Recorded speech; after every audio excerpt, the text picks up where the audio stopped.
पहाड़ों के बीच बसा हुआ एक छोटा सा गांव सुंदरपुर। चारों तरफ घने जंगल, ऊंचे ऊंचे साल और सागौन के पेड़, जिनकी छांव में गांव की कई पीढ़ियां पली बड़ी थीं। सुबह होते ही पक्षियों की चहचहाहट से गांव की सुबह होती थी और बच्चों की किलकारियों और लोगों की चहल पहल के साथ शाम। जंगल सिर्फ नाम मात्र का नहीं था, ये कई गांव वालों के लिए आय का साधन भी था। गांव के लोग जंगल से फल फूल सब्जियां लाते और उन्हें बेचकर जीवन का गुजारा करते। ये पेड़ पौधे महज एक जंगल नहीं है बच्चों, ये इस गांव की सांसें हैं। ये हमारे पूर्वजों की दी हुई विरासत है, इसे हमेशा संभाल कर रखना। उसी गांव का सरपंच था हरि प्रसाद। दिखावे से तो ईमानदार, परंतु मन का खोटा और लालची। हरि प्रसाद गांव में अपनी पत्नी कंचन के साथ रहता था। दोनों का एक बेटा था राकेश, जिसका शहर में फर्नीचर बनाने का कारखाना था। क्या हुआ राकेश की माँ, तुम आज कुछ परेशान दिखाई दे रही हो। देखिए ना, राकेश को शहर गए हुए 5 महीने से भी ज्यादा हो गए हैं। वो अभी तक एक भी बार घर नहीं आया। उसे कुछ दिन गांव बुला लीजिए, मुझे उसकी बहुत याद आती है। तुम सही कह रही हो, मुझे भी उसकी बहुत याद आती है। शुरू में तो वो फोन करके बात भी कर लिया करता था, पर अब उसका फोन आए हुए भी हफ्ता हो गया। ये कहकर हरि प्रसाद अपने बेटे राकेश को फोन लगाने लगता है।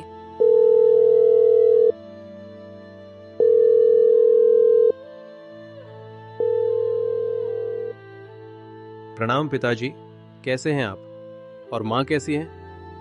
जीते रहो बेटा, मेरा आशीर्वाद सदा तुम्हारे साथ है। हमेशा खुश रहो। मैं और तुम्हारी माँ ये एकदम बढ़िया है। और तुम बताओ, कैसे हो? मैं भी एकदम बढ़िया हूँ पिताजी।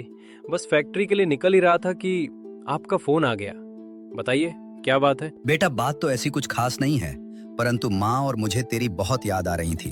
वो कह रही है कि तू कुछ दिन के लिए घर क्यों नहीं आ जाता। याद तो मुझे भी आपकी और माँ की बहुत आती है पिताजी, लेकिन क्या करूं, फैक्ट्री में काम ही इतना है कि वक्त ही नहीं मिल पाता।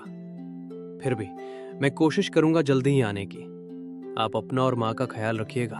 ठीक है बेटा, तुम भी अपना ख्याल रखना और हो सके तो जल्दी आ जाना। फोन क्यों काट दिया? क्या कहा राकेश ने? कब आ रहा है वो? मुझे भी उससे बात कराइए ना। वो अभी फैक्ट्री जाने की जल्दी में था, इसलिए फोन कट कर दिया। कह रहा था जल्दी ही घर आएगा। तुम्हें प्रणाम कहा है। मुझे तो ये शहर का काम कुछ ठीक नहीं लगता। इससे तो अच्छा होता गांव में ही कोई व्यापार शुरू कर लेता। आजकल के बच्चों के लिए शहर ही सही जगह है। भला गांव में व्यापार करने जैसा बाजार कहाँ है? खैर छोड़ो इन बातों को। भूख लगी है, आज खाना मिलेगा या नहीं? खाना तो कब से तैयार है। मैं कब से आप ही की राह देख रही थी। जल्दी से हाथ मुंह धो लीजिए, तब तक मैं खाना लगा देती हूँ। राकेश ने शहर में नया नया काम शुरू ही किया था।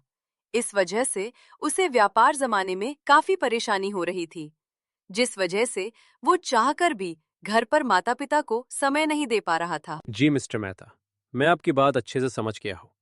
आप बेफिक्र रहें, आपका ऑर्डर तय तारीख को आपके पास पहुंच जाएगा। आप निश्चिंत रहें। सर, मिस्टर शर्मा का सुबह 4 बार कॉल आ चुका है। वो कह रहे हैं कि फर्नीचर की डिलीवरी उन्हें इस महीने अंत तक किसी भी हाल में चाहिए। अगर हम ऐसा नहीं कर पाते हैं तो वो अभी तक के सारे ऑर्डर कैंसिल कर देंगे। क्या मिस्टर शर्मा ने ऐसा कहा?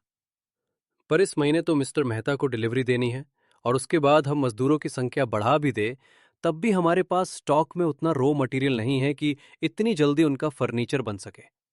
मैं इस बारे में मिस्टर शर्मा से बात करके उन्हें अगले महीने की डेट दे देता।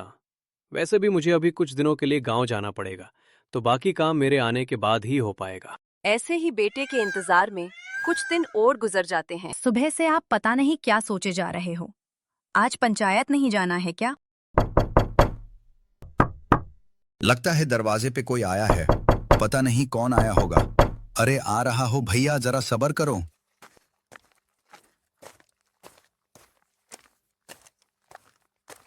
हरि प्रसाद जैसे ही दरवाजा खोलते हैं, सामने राकेश को खड़ा पाते हैं। वो उसे घर के अंदर ले आते हैं। क्या हुआ बेटा, तुम यूं अचानक आ गए? बताया भी नहीं। एक फोन कर देते, तुम्हारे पिताजी बस स्टॉप पे तुम्हें लेने आ जाते। हाँ बेटा, और तुम कुछ परेशान भी दिखाई दे रहे हो। बताओ क्या बात है? अरे नहीं पिताजी, ऐसी कोई बात नहीं है। बस वो काम को लेकर थोड़ा परेशान हो। फर्नीचर का एक बहुत बड़ा ऑर्डर आया हुआ है और उसे पूरा करने के लिए इतनी जल्दी और इतनी ज्यादा लकड़ी नहीं मिल पा रही है। अगर ये ऑर्डर वक्त पे पूरा नहीं कर पाता तो इस कंपनी के बहुत सारे ऑर्डर कैंसिल हो जाएंगे। इस वजह से थोड़ा परेशान हूं। कोई बात नहीं बेटा, व्यापार में ऐसे उतार चढ़ाव आते रहते हैं। तुम अभी व्यापार में नए हो, लेकिन धीरे धीरे सब सीख जाओगे। बेवजह इतना परेशान मत हो। हाँ बेटा, भगवान ने चाहा तो इस समस्या का कोई ना कोई समाधान निकल ही आएगा। इतना मत सोच, तू थक गया होगा। जाकर हाथ मुंह धो ले, तब तक मैं तेरे लिए कुछ खाने का बना देती हूँ। शाम के समय जब राकेश नदी किनारे टहल रहा होता है, तब वह हरे भरे घने जंगल को देखकर सोचता है, यहाँ जंगल में कितनी सारी लकड़ियां हैं। क्यों ना मैं पिताजी से इस बारे में बात करूं।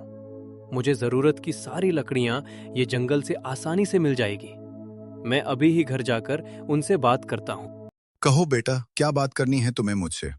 पिताजी, मैं अभी नदी किनारे टहलते टहलते सोच रहा था कि अगर मुझे गांव के जंगल से लकड़ियां मिल जाती तो व्यापार में बहुत आसानी हो जाती। सही कह रहे हो, अच्छा विचार है। वैसे भी गांव और ये जंगल हमारा ही तो है। आखिर ये किस दिन काम आएगा? मैं कल ही गांव के लोगों से इस बारे में बात करूंगा। आप सभी गांव के नागरिकों का पंचायत की ओर से बहुत बहुत आभार जो आप मेरे बुलाने पर यहां आए। आज की ये पंचायत इसलिए बुलाई गई है क्योंकि राकेश ने शहर में फर्नीचर की फैक्ट्री लगाई है, जिसके लिए उसे लकड़ी की आवश्यकता है। राकेश गांव के जंगल से लकड़ी लेने के बदले पंचायत भवन के आवश्यक फर्नीचर की पूर्ति करेगा और साथ ही लकड़ी काटने के लिए मजदूर लोग भी वो गांव से ही उचित मजदूरी देकर लेगा। और साथ ही अगर गांव की लकड़ी शहर जाती है तो गांव का प्रचार प्रसार होगा, और जब गांव का नाम होगा तो सरकार की बहुत सारी सुविधाएं भी गांव में आएगी। गांव वालों, राकेश मेरा बेटा होने से पहले इस गांव का बेटा है। इस बात को नजर में रखते हुए पंचायत ने राकेश को गांव के जंगल से लकड़ी ले जाने के विषय पर विचार व्यक्त किया है। आप सब भी अपनी अपनी राय दीजिए। क्या राकेश को जंगल से लकड़ी लेने की अनुमति देनी चाहिए या नहीं? गांव के नासमझ लोग सरपंच की चिकनी चुपड़ी बातों में आ जाते हैं। सरपंच उन्हें उचित आमदनी और गांव के विकास का लालच देकर जंगल के पेड़ कटवाने के लिए राजी कर लेता है। अगले दिन सुबह से ही जंगल के पेड़ों की कटाई का काम शुरू हो गया था। शहर से बड़े बड़े ट्रक गांव में आते, लकड़ियां ट्रक में भरते और वापस भरे हुए ट्रक शहर की ओर चले जाते। देखते देखते महीने निकल गए। हरिप्रसाद का बेटा राकेश अब शहर का राकेश सेठ बन चुका था। शहर में उसकी अब 3 और नई फैक्ट्रियां खुल चुकी थी। हेलो मिस्टर मेहता, कार्ड मिला या नहीं? अगले हफ्ते नए शोरूम की ओपनिंग है और आपको पूरी फैमिली सहित आना होगा, ठीक है ना? कोई बहाना नहीं चलेगा इस बार। जहां एक तरफ तो राकेश का व्यापार फल फूल रहा था, वहीं दूसरी तरफ गांव के लोगों का बहुत बुरा हाल हो गया था। उन्हें दिन भर मेहनत करने के बाद मजदूरी के आधे से भी कम रुपए मिलते थे। गांव का हरा भरा जंगल अब खुले मैदान में तब्दील हो चुका था। पूरे गांव में अब महज कुछ पेड़ ही बाकी बचे थे और गांव में विकास का कहीं नामो निशान तक नहीं था। बस फैक्ट्री के ट्रक धूल उड़ाते हुए आते, लकड़ियां भरते और चले जाते। जंगल की अनियंत्रित कटाई तेज तीव्र गर्मी का कारण बनी, जिसका परिणाम ये रहा कि इस वर्ष बारिश ना के बराबर हुई। पानी के सारे स्रोत समय से पूर्व ही लगभग सूख चुके थे। बढ़ती तेज गर्मी व पानी की कमी गांव के लोगों व पशुओं में बीमारी का कारण बनने लगी।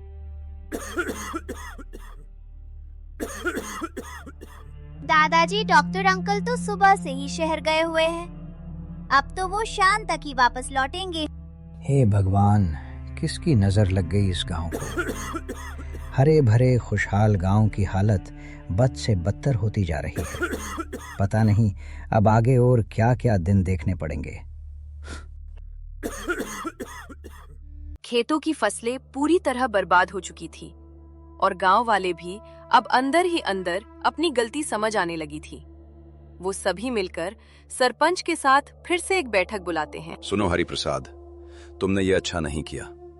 गांव के विकास और गरीबों की मदद के नाम पे ये तुमने बहुत गंदी राजनीति की है। गांव वालों को लालच दिखकर तुमने पूरे गांव को विनाश की तरफ धकेल दिया है। लेकिन अब तुम्हारा ये खेल हम और नहीं चलने देंगे। तुम्हें इसका पूरा हर्जाना देना होगा और आज के बाद तुम्हारे बेटे को गांव के जंगल से एक भी लकड़ी नहीं मिलेगी। अब से उसकी फैक्ट्री के ट्रक गांव ने दिखाई नहीं देने चाहिए, नहीं तो अंजाम बहुत बुरा होगा। हाँ हरिप्रसाद, तुम्हारी ये काली राजनीति अब और नहीं चलने देंगे। तुम्हें अब सरपंच के पद से इस्तीफा देना पड़ेगा। सरपंच के पास कहने को कुछ बचा नहीं था। वो समझ चुका था कि गांव वाले अब और उसके झांसे में नहीं फंसने वाले। उसने सबके सामने माफी मांगने में ही अपनी भलाई समझी। मुझसे बहुत बड़ी भूल हो गई। आप सभी गांव वाले जो भी निर्णय लेंगे मुझे मंजूर है। बस आप सभी मुझे माफ कर दीजिए। अगले ही दिन से सभी गांव वाले प्रकृति को बचाने में जुट गए। कोई पानी को बचाने की नई नई तरकीबें लगा रहा था, तो कोई पेड़ पौधे उगाता दिखाई दे रहा था। हर कोई चाहे वह बड़ा हो या छोटा, सभी अपना अपना योगदान दे रहे थे। कई सूरज बदले और फिर एक दिन लोगों की मेहनत रंग लाई। गांव का नसीब बदला और उस रात तेज बादल गरजे और ताबड़तोड़ बारिश हुई। कुछ ही दिनों में गांव की वो पुरानी चमक वापस लौट आई थी। फसलें खेतों में लहलहा उठी थी। गांव फिर से हरा भरा हो गया था। बसेरा उजड़ने की वजह से जा चुके पशु पक्षी वापस लौट आए थे। कुएं, नदी नाले फिर से भर उठे थे। सभी गांव वाले फिर से खुशहाल जीवन जीने लगे थे। मानो ऐसा लग रहा था जैसे गांव और प्रकृति फिर से जी उठी हो।